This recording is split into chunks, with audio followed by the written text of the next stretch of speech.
Okay, this is Rob Dietz. I am taking part in the Economy After Fossil Fuels webinar with Josh Farley and Richard Heinberg.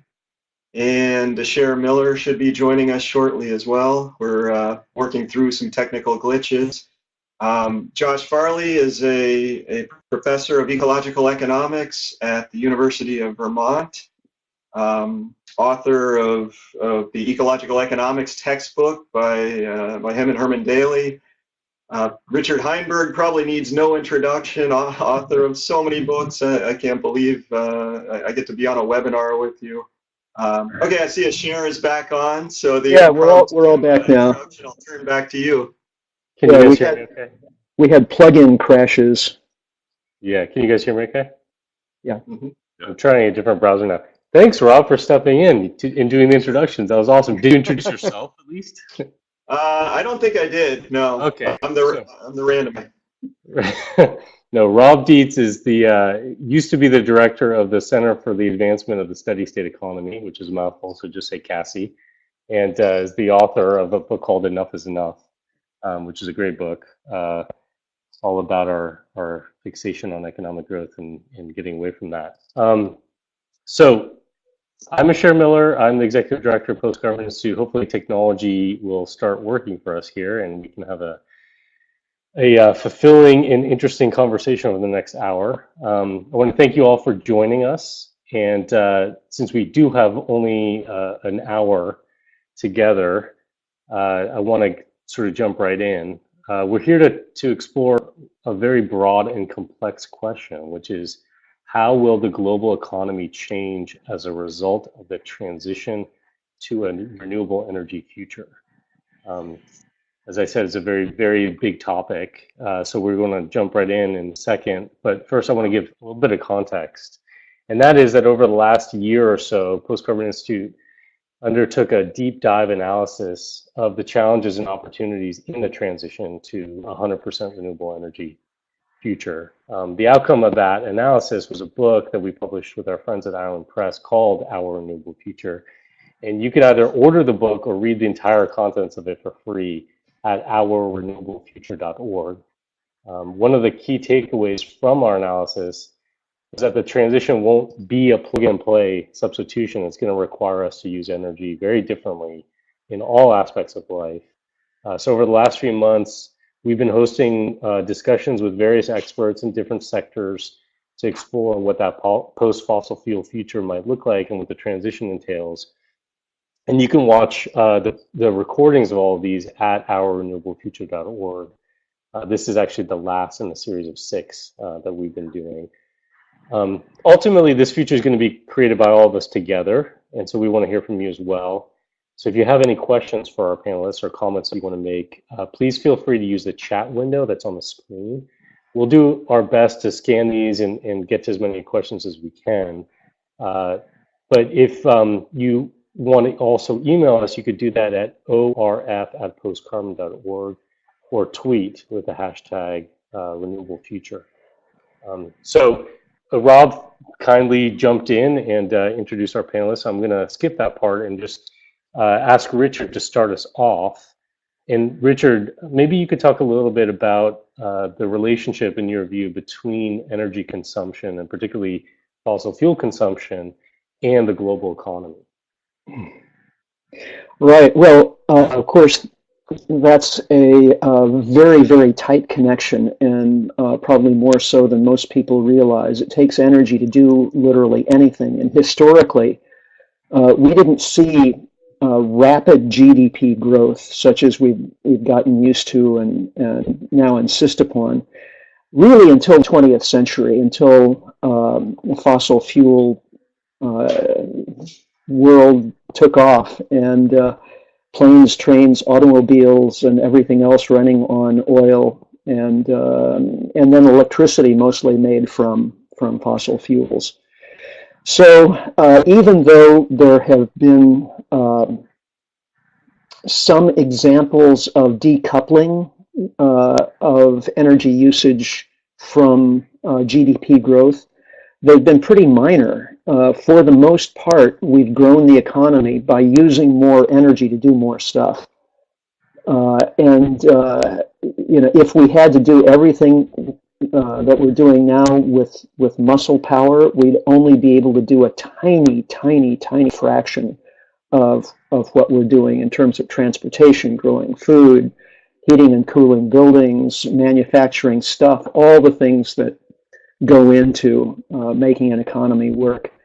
So there's a very, very close relationship. And in our book, in our study, Our Renewable Future, of course, as you were saying, we looked at what the transition to renewable sources of energy means for that. And one of the conclusions we reached is that there's a very strong likelihood that we will have less energy during the transition and likely after the transition. And our reasons for suggesting that are that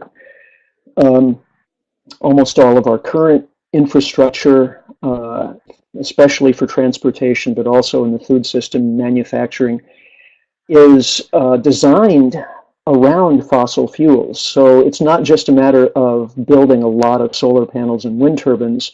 We also have to invest an enormous amount of capital over the next 2, 3, 4 decades in replacing all of that infrastructure, or much of that infrastructure at least. Some of it can be adapted in various ways, but a great deal of it is going to have to be replaced. And the energy that we use in producing that infrastructure, and also in solar panels and wind turbines, mostly is fossil fuel energy. So in order to make this transition, we're actually going to have to withdraw energy from a lot of things that we're currently doing, like making air trips to Las Vegas, you name it, anything that's frivolous or not absolutely necessary to human well-being is really going to have to be directed toward the transition itself. So is there a way to grow GDP while we're doing that? Maybe, I don't know. I mean, I'm very interested to hear what Rob and Josh think about that question. But it appears to us that energy is not going to be abundant during and after the transition. Under those circumstances, it's hard to imagine the kind of economic growth that we had during the 20th century with enormous amounts of very cheap fossil fuels coming available. Thanks, Richard.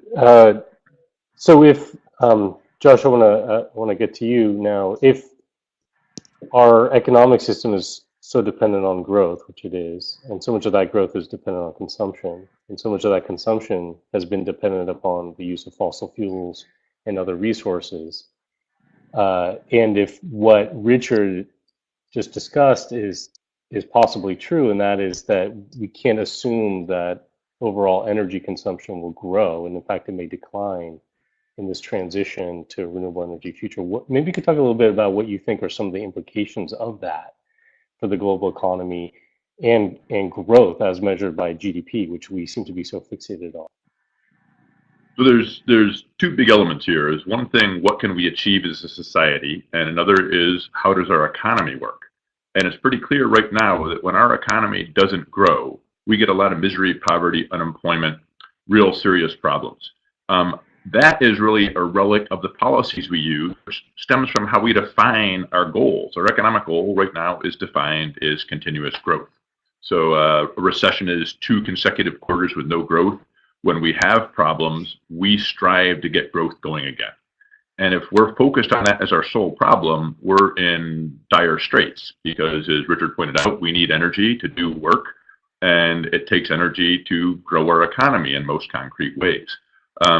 So if we redefine our goals, we can target our policies to have actually a degrowth economy, one where we're consuming less and using fewer resources and still have a thriving system. And that would take a long time to explain the whole details, but in terms of going back to this idea of what can our society achieve. So we know empirically what society was like when we used way less fossil fuels. We know that in 1960, per capita consumption in the US was less than 1/3 of what it is today. which means that using modern technologies, we could achieve that standard of living with presumably 1/3 of the fossil fuels we used. If we were as efficient at using fossil fuels as they are in Europe, which is about twice as efficient as we are here, we could probably have an 80% reduction in our fossil fuel use and attain a 1960s standard of living. And then if we have policies in place that stimulate, better uses of energy and better technologies, I think we could actually do considerably better than that. But this is abandoning our current goal. So this other thing they talk about, the Stern Review on Climate Change. You get these really good economists together to try to figure out what are the impacts of climate change. And they argue that we could deal with climate change by investing 1% of GDP per year, and that would force us to accept a standard of living from 6 months ago, which is really, things weren't that horrible back in, last May, or I guess June now.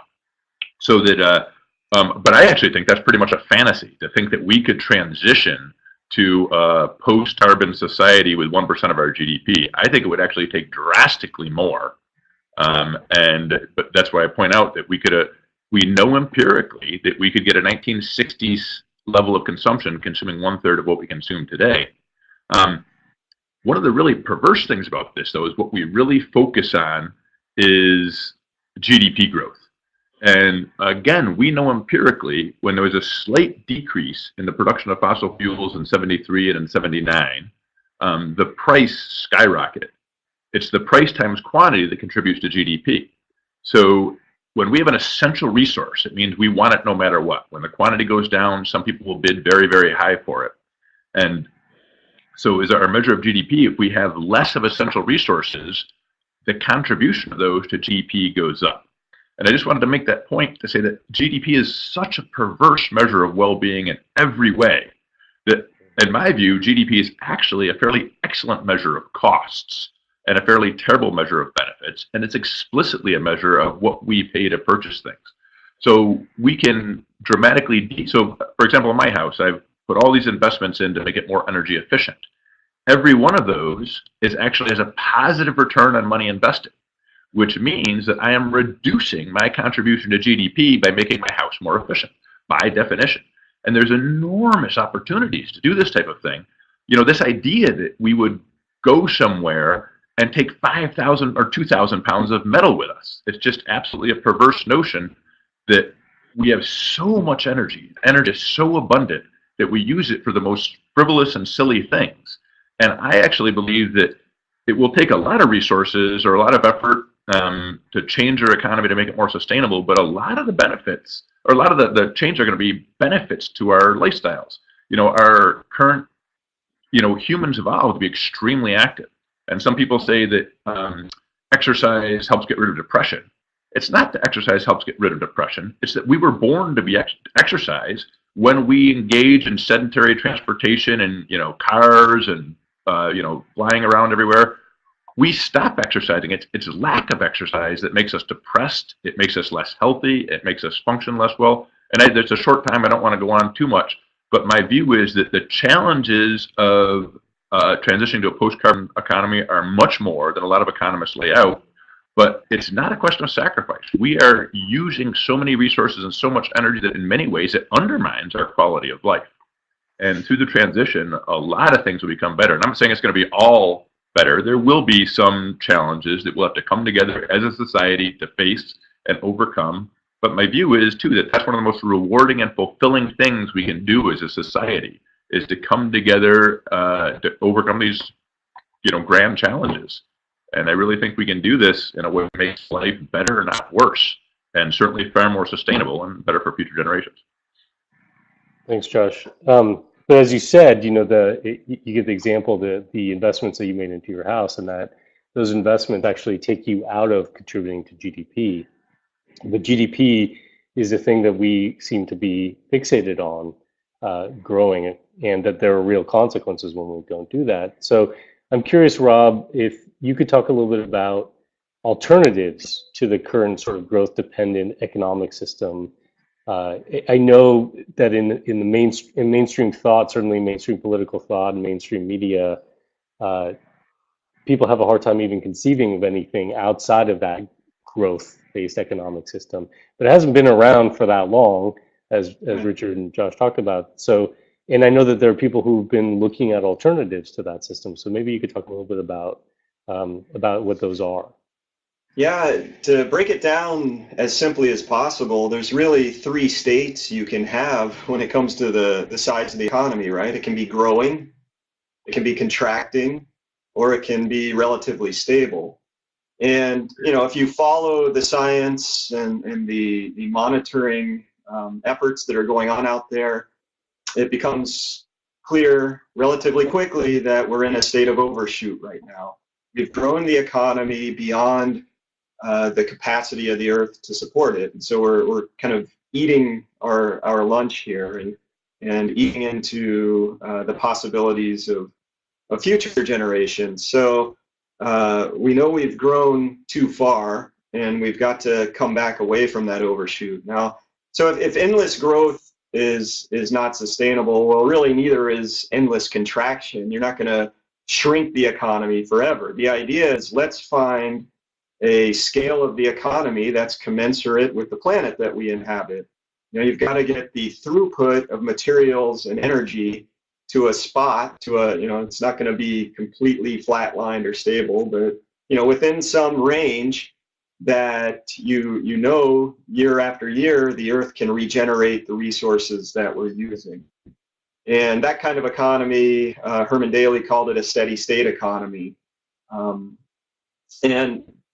Just like Josh said, I think, you know, there's going to be some pain in that transition, you know, the transition from fossil fuels that allowed all that growth to a renewable energy economy. But there's so much opportunity in it as well for healthy lifestyles, for living the good life in a steady state economy. But the key here, in order to get there, I think, is that we've got to change our expectations.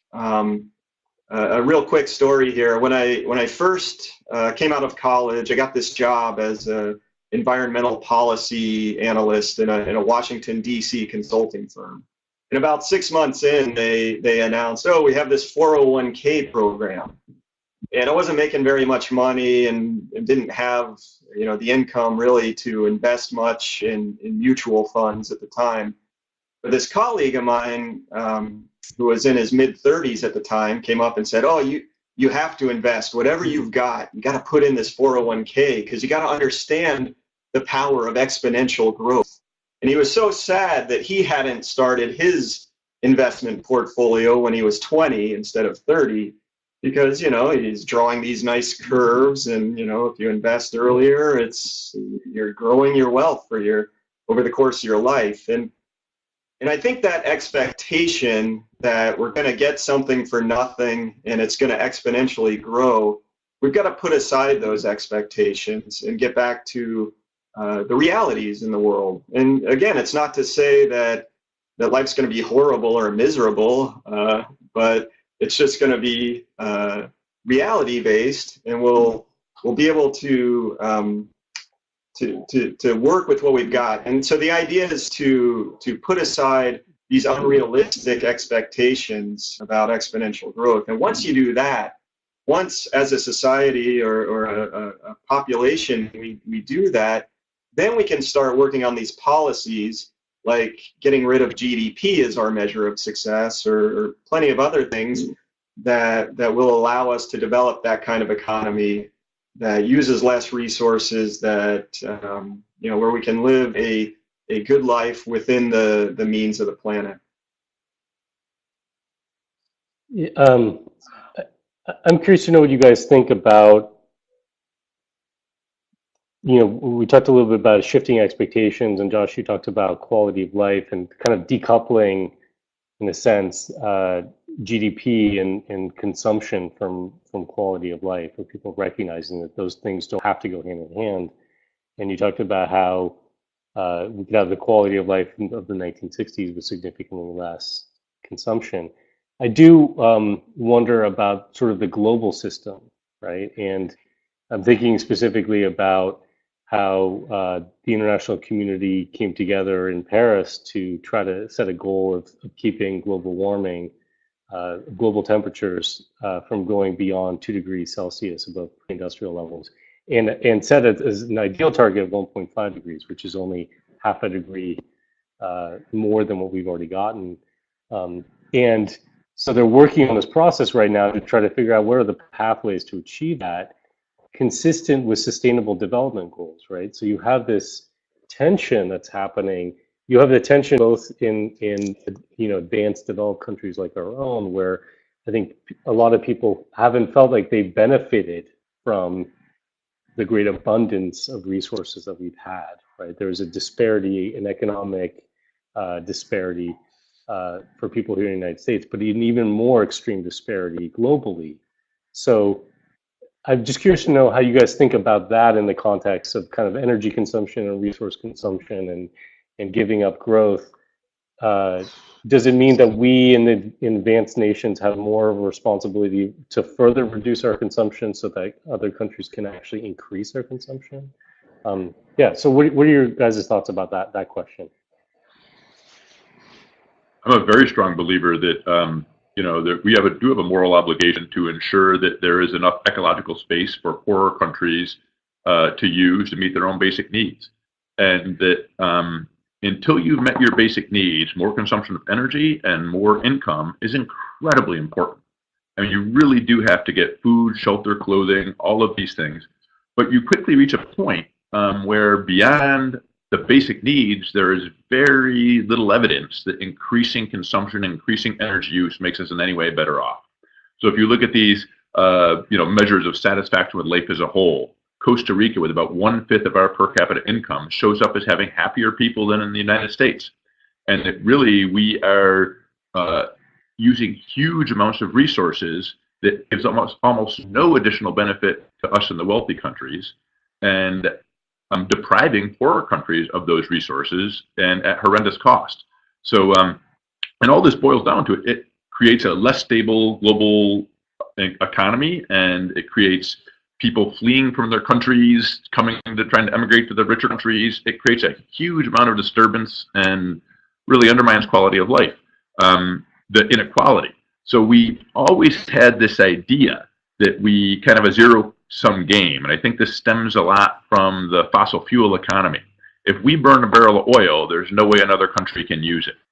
So you can have private ownership of the barrel of oil, my use leaves less for others, we're competing for it, and our whole capitalist economy has evolved together with Adam Smith's Wealth of Nations was 1776, and that lays out the framework of the modern market economy.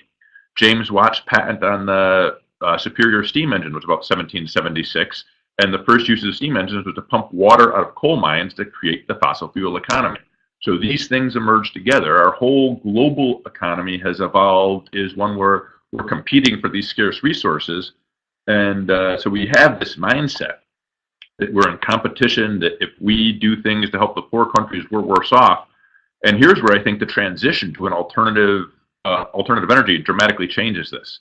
In that no matter how much energy, solar energy we use, it doesn't leave less for other countries. So there's no competition for the resource itself between countries. What's required is information, is knowledge. We need to develop better technologies to capture the solar energy without using the heavy metal, or the rare earths and these other polluting, we need less polluting forms of solar. And if we share those ideas with other countries, first of all, their scientists will make them better. So rather than competing for a barrel of oil, I get it, you don't. For alternative energy, I give it to another country to use, they improve on it, I get something back better. Also, so sharing, new sources of energy can help these poor countries develop. And if we share with them alternative energy sources, a lot of economists talk about about free riding. If we do the work, we invest in the technologies, give it to other countries, they're free riding, they're taking advantage of us. But with alternative energy, it's exactly the opposite. Because if we give them the knowledge, the technologies, or if we get that from China or wherever, if we share that knowledge, the more people to use it, the better off we are. There's no free rider problem.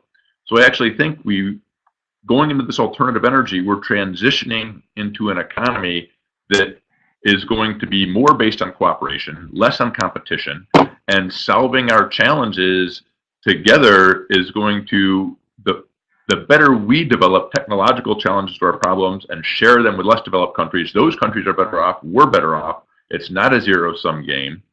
But ultimately, I do think we will, in the developed nations, have to have truly dramatic reductions in our level of energy use and resource use in general to create that ecological space for the poorer countries to expand into. And one final comment here is there's a lot of talk about using market mechanisms. Let's put a price on carbon, let's limit carbon, and use the market to ration the access of the resource to those willing to pay the most. And again, for essential resources, it's very well known in economics that rich people, people with a lot of money, have incredibly inelastic demand. No matter what the price is, they keep consuming it. Poor people, when the price of an essential resource like energy or food goes up, they will consume less simply because they cannot afford it. So if we use market principles, put a price on carbon, and allow that to determine who gets to use it, the largest percentage reductions are likely to be among the poorest people who did least to cause the problem and who get by far the most marginal benefit from additional energy use. And just to give a concrete example, we saw empirically 2007, 2008, the price of staple grains doubled worldwide. Americans didn't even notice. We didn't decrease our consumption of staple grains at all because we're very wealthy, we have inelastic demand, we're willing to pay for it. Poor people, poor countries saw a 40 million person increase in chronic malnutrition. We saw rioting and political upheaval in a lot of Africa. And we're being told that markets allocate resources efficiently to those who value them the most. But in this case, if for essential resources, we allocate to those who are willing to pay the most, typically those who consume the most, typically those who get the least additional benefit from it. So I do think this transition is going to require significant transitions from our competitive so-called free market economy towards a more cooperative economy, not based on ideology, but based on the physical characteristics of the resources. It's a new source of energy that improves through sharing knowledge, and we gain more benefit for people who use it. And so I really think that as we transition to this energy future, it's going to require fundamental changes in our economic system and the relationship between wealthy and poor nations. Gosh, yeah, I really agree with Josh on that point you made early about the moral imperative of the nations that have been consuming the most to dial it down so that those who aren't meeting basic needs have a shot. And I want to issue a little warning to all of us, and I fall into this trap all the time of thinking of it as the developed nations or the advanced nations or the less developed. And I think it goes back to your point about Costa Rica or Vietnam's another good example of nations that achieve, their citizens live a long time and they live relatively happy lives, and they achieve these long and happy lives with a very small ecological footprint, a footprint that's within their share of the biocapacity of the planet. And so who is the advanced nation here, really? And so I tend to think of it as the high consuming nations. So, what are the high consuming nations like the United States going to do to get out of this dilemma? And I sometimes I think the only thought that comes to mind is who in the world knows? I mean, recent political events would, maybe give a hint, but I think the key is something that you guys at the Postcarboninstitute focus on a lot, and that's localization. We've got to have economies that focus more at the community scale than at the global scale. We may still need some governance from these larger scales so that we're all the communities together are within some sustainable degree, but the way to lower the energy and the material throughput of the economy is to localize your economy.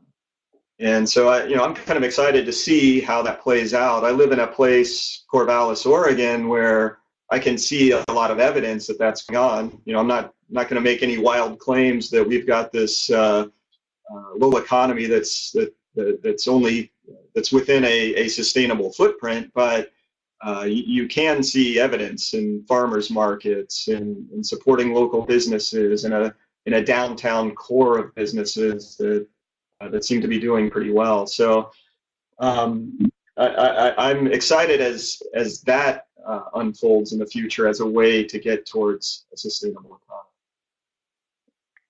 economy. I think a couple of things that came up, and I've gotten some comments from people about this, which is, Josh, you talked about how the energy transition is actually an opportunity, or would require a transition in how we think about what the economy does. So going from a competitive to a cooperative economy. Is modern capitalism consistent with that? I mean, do we, we've gotten comments from folks saying you guys aren't talking about capitalism itself, so what do you envision that we could have a capitalistic market-based economy and do that? And then sort of related is just the question about our political reality. When we're asking people here in the United States, and even if we talk to them about the fact that their livelihoods aren't improved by consuming more, there is that perception that maybe it does require sacrifice. So considering the hyper-capitalized market economy we have, and hyper-consumer-oriented economy that we have, are those things that we can work with and shift, or do we have to do away with even thinking about capitalism as we know it? Yeah. So my view, I was educated I did my PhD in economics. I usually don't refer to it as my doctorate. I refer to it as my indoctrination, because this whole thing, we didn't study economics, we studied markets, and there really is this assumption that markets are the best way to allocate everything. And so capitalism, most people can't even really define what it is, but let's take a basic definition and say it's where most resources and factors of production are owned by the private sector. And the main form of human interchange is in a market where we're changing commodities. So for a capitalism to work, you need to have the possibility to own something privately and be able to sell it and decide how much you want. I would argue that the most important things we face right now, global climate change, it's impossible to own a stable climate. It's impossible to decide as an individual how much climate stability you want. So economists tend to be ideologues, saying all capitalism all the time, all socialism all the time. I'm a strong believer that we need a scientific approach to economics in which some resources can function well within private ownership and commodities and markets, and other resources by their very physical characteristics can't. So climate change is a big example. We need to make that decision collectively. But the other most important, we constantly refer to ourselves as living in an information economy. And information, there's two things about it. First of all, if you're thinking purely, within a capitalist framework, so information to develop a new alternative energy or some new technology takes huge investments in developing the new breakthrough technology. And that's what we call a fixed cost. So really high benefits, really high expenses, but it can be shared freely in the internet age at almost zero cost, which we talk about as low marginal costs. And for resources that have these characteristics, they're natural monopolies. You don't want 10 different corporations competing to develop the alternative energy. The first one that develops it puts a patent on it, keeps it all for itself, and much of the research or the other corporations is lost. What you're doing is you're replicating fixed costs. It would be as stupid as having free markets in water. So we'll have 10 reservoirs, 10 water mains, 10 pipes of water going into my house. That would be a ridiculous replication of fixed costs. You want to have a single provider. When scientists actually share information, they develop new ideas faster. So in an information economy, as an economist, I think, well, what's the cheapest way to develop information? That's sharing it, because we know it improves through use. How do you direct information in the direction you most want it to go? Private corporations are going to develop information on things that they can monopolize, keep control of, and they don't really care about protecting the environment because those are shared costs. They don't care about helping the poor because the poor have no money. So they don't invest in research and development in technologies that achieve those goals. And so they create the wrong technologies. But finally, once you have information, it improves the use. If we develop any green technology, its value is maximized when we allow everybody to use it for free.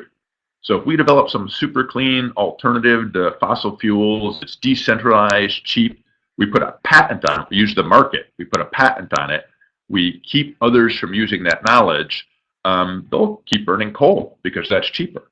We are obviously better off. The value of the knowledge is maximized when it's freely available to all. This means that capitalism is not the appropriate way to manage knowledge or an information economy. It means we need collective investments. We can't leave it up to the private individual to put in the resources and not get the return. We need collective investments in the knowledge. Firms can then compete to produce that technology at the lowest possible price. So they're not paying for a patent on the better windmill or the better solar panels. They're competing to produce it as cheaply as possible, sharing the information, and all the information is contributed. So my view on this is that there are a huge number of challenges we face, ranging from developing green technologies to climate change to biodiversity loss, that absolutely do not fit into the capitalist economy. This is not to say that capitalism has no place. There are other things that do work fine, that can be privately owned, that are depleted through use. We can use price rationing.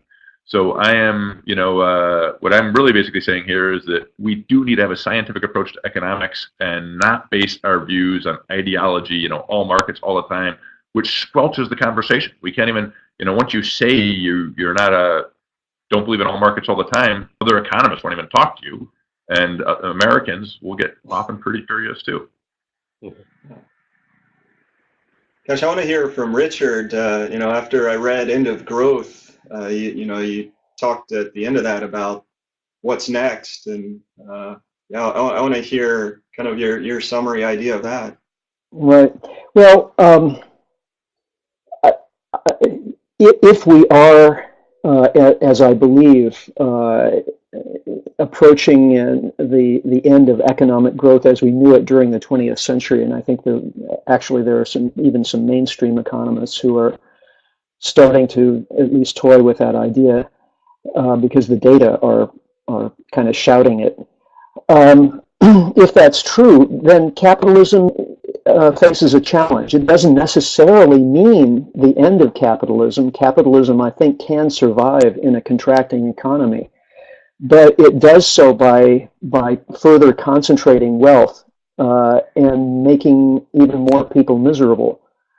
So does the end of growth mean the end of capitalism? Not necessarily, but if we want to deal with the end of growth in a way that maximizes human well-being, it seems to me that we'd be much better off focusing our efforts in cooperative organizations and institutions, because cooperative companies, cooperative banks, cooperative, you name it, because that way we can do business with other bottom lines in mind. With conventional shareholder-owned corporations, really the purpose of the corporation is already fixed. It's to maximize shareholder value, and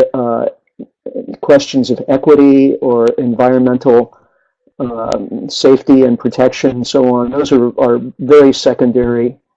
Whereas in a co-op, the members of the cooperative decide together what their priorities are, and they can very well include issues of equity and environmental protection. So that's just one of the issues that I talk about in that last couple of chapters of End of Growth. Yeah, thanks. I wanted to add too. Josh, you started your answer talking about most people don't even really know how to define capitalism, and I think one of the areas or one of the ways that people interpret capitalism nowadays is the financial markets. When they think capitalism, they think of the banks, they think of Goldman Sachs, investment, and I think that is going to change pretty drastically. I think the meltdown in 2007, 2008 was a precursor to, there's more of that to come. You can't have the banks concentrating that wealth and kind of, I think of financial institutions, they're really a cost of getting money to the places that it needs to go to ease transactions in the economy. And as such, you want to minimize that cost. You want to keep growing that sector and making it bigger and bigger, because then it just becomes like a leech on the economy. And so I think we're going to see a change in that. And I maybe I'm simplistic, but I really don't understand some of what seems like just gambling to me within that sector of the economy. It seems to be about, if I can find some glitch or flaw in the system and exploit it and make a gazillion dollars, then that's what I'm going to do, and that's a good thing to do. And really, any way you look at that, that's probably a horrible thing to do. It's not producing any value. It's not helping people. It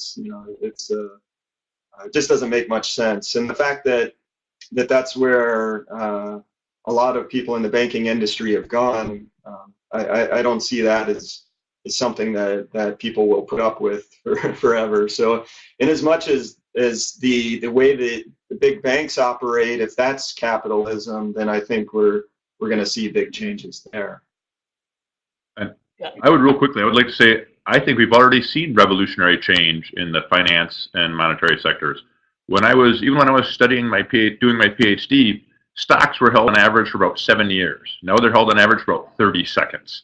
And the role of the stock market used to be that, they'd have these investment banks would help launch these initial public offerings, would actually bring capital into a corporation that it could use to invest in real production of goods and services. And now what we actually see is in the stock market, corporations are borrowing money to buy back their own stocks, taking money away that could be invested in real productive goods and services. And most investments made now, most money is borrowed not to invest in new production, but to buy existing assets. And the demand, so land, to buy stocks, which, existing stocks, people are, and I do believe a lot of this has emerged as per capita oil production stagnated and actually declined, or per capita oil consumption in the US. We saw a different type, we call it economic growth, it's not actually economic growth. A lot of the financial sector is purchasing existing assets. They no longer invest in real production. And in the process, they are getting wealthier, and in many ways this contributes to GDP and masks the fact that our real production of goods and services is not increasing anymore. So we've seen over the past 30 or 40 years, most of the wealth in our country is flowing to the top, and I believe that's through the financial sector. It's not a way of creating new wealth anymore. It's a way of amassing existing wealth in the hands of the few. And a lot of what we say is economic growth is really, it's the way inflation of existing asset prices filters into GDP, and we see growth. Half the country doesn't feel it because it's not really happening. But so I do think we've had a huge revolution in a major part of our economic sector, and it's at least as big a revolution as any of us are calling for to deal with this problem of, a post-carbon economy. So being mindful of time, I want to shift the conversation to talk about, even though this can seem daunting and almost illusory, how do we actually get there? What are the concrete either examples that we can point to from other countries or even communities, maybe in the United States, where either the cooperative economy is flourishing, or countries are looking at different measurements of well-being, or there are examples of what you talked about earlier, Josh, of certain resources, certain elements of the economy being recognized as needing to be held in trust or cannot be left open to the market. So what out there are you seeing that are kind of guideposts for us in terms of where we can get? And what other ideas might you have for people who are participating in this conversation or listening to it later that are tangible ways for them to get involved? So those are kind of the two questions, and you can take them any way you want to go. Rob, let's start with you.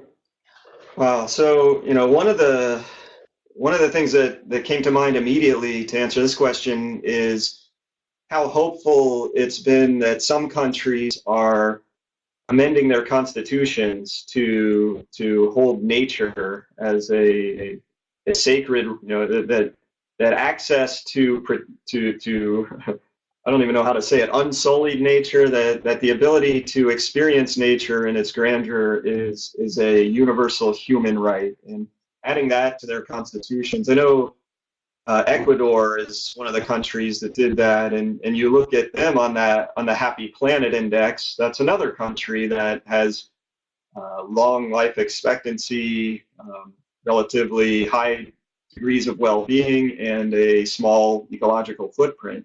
And so, there's a lot, I think, to learn from the people in those kinds of countries, and to see what kind of institutions do they have, what's allowing this. Maybe they just get a lot of sunshine and people are happy about that, but there's something going on there that the high consuming nations aren't doing, and I think there's a lot of learning that we can do there, and a lot we can do as an example. As an example, if you want to look at the high consuming countries, I think there are examples of change that are happening. Japan has been trying to grow its economy and failing.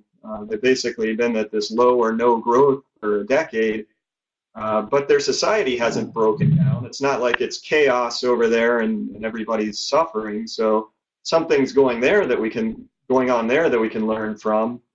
Another example would be Germany. Germany is really trying hard to make the transition to solar energy, and in a lot of places they're doing a good job. And it's not like Germany is Arizona or New Mexico in climate. I mean, they don't have nearly that kind of sunshine, but they recognize it as an imperative thing to do. You've got to eventually find a way to have an economy that's based on renewable resources, and they're making a good faith and strong effort to do that. So I think there's lessons that we can learn from there. And again, I'll go back to the key is I think for all of us to think about, well, how can we unplug from this massive fossil fuel global growth economy? We're not really going to be able to do it until it's done on a system-wide basis, but we can help develop those local economies that will replace in the long run this kind of runaway global growth mindset. And so that's about investing in the community where you are, living in the community where you live, and supporting institutions that are nearby, and finding ways to minimize footprint and develop jobs locally. Josh?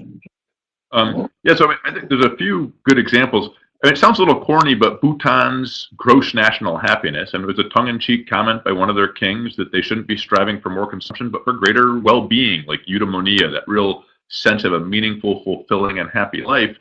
And they've, established 9 domains in which people have to get a basic minimum, and then they satiate. You need to have, so you want, good government is one of their domains of happiness, and food security, and education.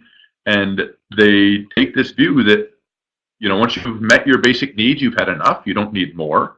The country is shifting to 100% organic agriculture in the near future, which ultimately, our agriculture can't depend on non-renewable resources. It has to shift towards renewable resources because they're going to run out, and it's the biggest threat to global ecosystems. But I think Bhutan's the basic goal of saying that we're not striving to always increase consumption, but we're striving to fulfill, satisfy basic needs across a broad range of domains, I think is really important.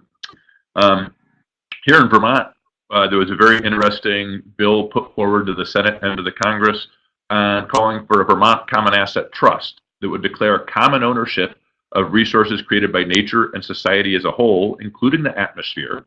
So it would have a legal imperative to leave the atmosphere and our waste our ecosystems in the same state they are now for future generations.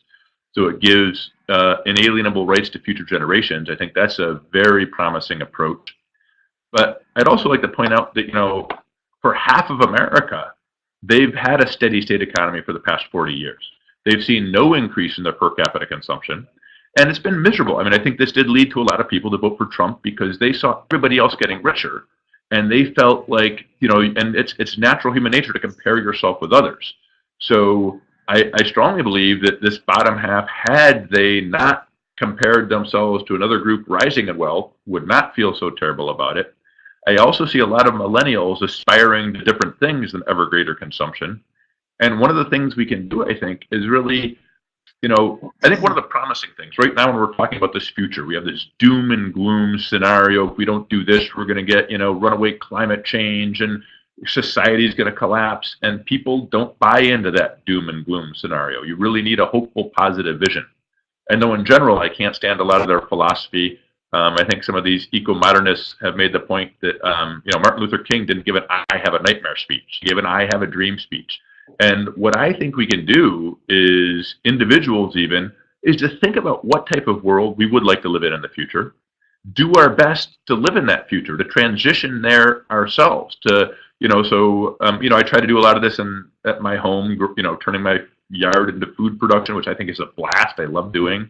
Not having a car, which, you know, the high point of my day is riding to and from work. It's one of the high points. It's a wonderful thing.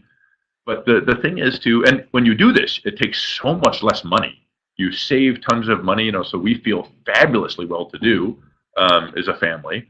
And but that to move towards the society you want to live in and have a better time than other people. I really do see a lot of people focusing on enjoying their lives and enjoying themselves in a much simpler world. And I really think it's something we can definitely do. It's you know, to really be grateful for what we have, which is more than, you know, in all of human history.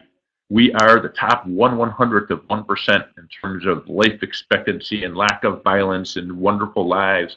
And if we really thought about those things and appreciated them and aspired to those, you know, those things instead of more wealth, I think we could set a great example. This is a path we can take and have a great time doing it. I mean, it sounds a little bit like a flaky answer, but Richard? Right. Well, thanks for the pep talk, Josh.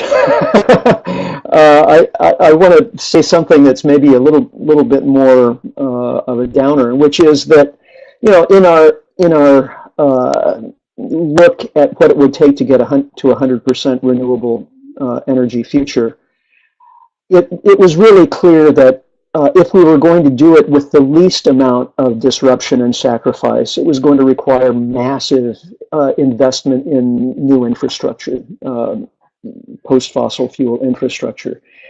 And right now we're seeing the transition to a new administration that appears bent on making massive infrastructure investments into a fossil-fueled infrastructure. So not only is that putting off the investment that's actually needed, but it's maybe making it a lot harder for that to happen because all of this capital is going to be used. We'll have all this brand new infrastructure that will still need to be replaced. It just makes the whole situation much more difficult. So the only way I can see forward in this mess, frankly, is to focus more at the local level. And there are some excellent examples around the country and around the world of communities, cities, states, doing really sensible things with regard to energy, climate, agriculture, industry, trade, et cetera, et cetera, et cetera. Locally owned utilities. Here in Sonoma County, we have the Sonoma County Clean Power that is preferentially investing in renewable energy sources. It's not because, you know, that's going to make them the most money, but it's what the organization believes in, and it's extraordinarily successful so far. Some of the most innovative climate policies are happening at the local level. Local food systems, on and on and on. We could talk about this for some time, and on our website, resilience.org, those kinds of efforts are featured on a daily basis. But if you've got a federal government that's going in absolutely the wrong direction, I think it's rather than just throwing up our hands and saying, well, there's nothing we can do, I think we really, it's even more encouragement for us to work with our friends and neighbors locally and make some examples, maybe resist in some ways some things that are coming down from the top, but also build what's actually needed. Yeah, seems, sorry, go ahead. I was wondering if I could just say something about that. A lot of the comments that have been coming in, I haven't been able to read them all, but there's been a lot about opening hearts and opening minds and dealing with things compassionately. And I think that's largely what happens when you get back to this local level and you see communities develop. I mean, look at the North Dakota Access Pipeline and the incredible community that developed to resist there. And right now I'm living in an intentional community, and I think as a group of people, we consume a lot less resources and do so much more thoughtfully by trying to live a sort of village life. And the real opportunity that I see, I think this is piggybacking on both of your comments, is that we have a much better chance to connect with each other and to connect with nature. And both of those things have been growing scarcer with the whole exponential growth global economy. We've been much more isolated from one another and from our natural surroundings. And I think that there's a chance to repair that. I'm really excited about it and hopeful that we can all benefit from it. Thanks, guys. I think some of the threads that I'm hearing here are the need to build more of a cooperative mindset and recognizing that there are things we just can't leave to the market to determine, and that a shift in values and priorities from material possessions and consumptions towards experiences and well-being, and then recognizing that everyone needs, in order for us to thrive, everyone on this planet, and I would probably argue other species as well, need to have minimal quality of life met, right, for everyone, and that's in our self-interest. So it does seem that there's this mental shift that needs to happen, and that the lessons that we might need to learn here are actually coming from places like you mentioned, Rob, that they're not less developed, right? They're ones that we actually need to learn from, but especially in the context of where we are politically, I'm thinking here about the United States. There is a certain amount of resistance that needs to happen as well, and that actually that resistance is an opportunity to build relationships and connections, and part of that resistance is about building an alternative and maybe doing that with people around us. But part of that probably also needs to be resisting and making sure that alternatives exist that are on a national and international level as well. So I guess for me, I would just encourage people, it's very difficult, especially for those of us who are struggling to make ends meet or have a lot of competing priorities in their daily lives to find the time to do all these things. But that we have to actually collectively operate in a number of different areas, right? We have to work locally, we have to work globally and nationally. We've got to resist things that are bad investments while building things that are going to put us in the right direction. And I would just encourage people to engage in the ways that are most advantageous for them personally, that are either most aspirational or the ones that are in the best position to engage in. But just recognize it's going to take all of those things in order for us to get there. And it can feel totally daunting. It is daunting, frankly, but the economy that we built wasn't built overnight. And the economy that that we need to build won't be built overnight either. So we all have to sort of be in it for the long haul. So I know we're at time. I want to thank Josh and Rob and Richard for taking time to have this conversation. I want to thank those folks who participated with us live. I'm sorry we weren't able to get to all of your comments. We're going to be putting up a recording of this and sending out to folks, and that includes the transcript of the chat conversation. So we'll be sharing that with everyone. So pay attention to getting an email for those of you who registered, and then we'll also be posting this for future visitors to ourrenewablefuture.org and other websites as well. So thank you all for the work that you do, and keep on fighting. And we'll say goodbye. Thank you. Yeah, thanks for the opportunity. Thank you.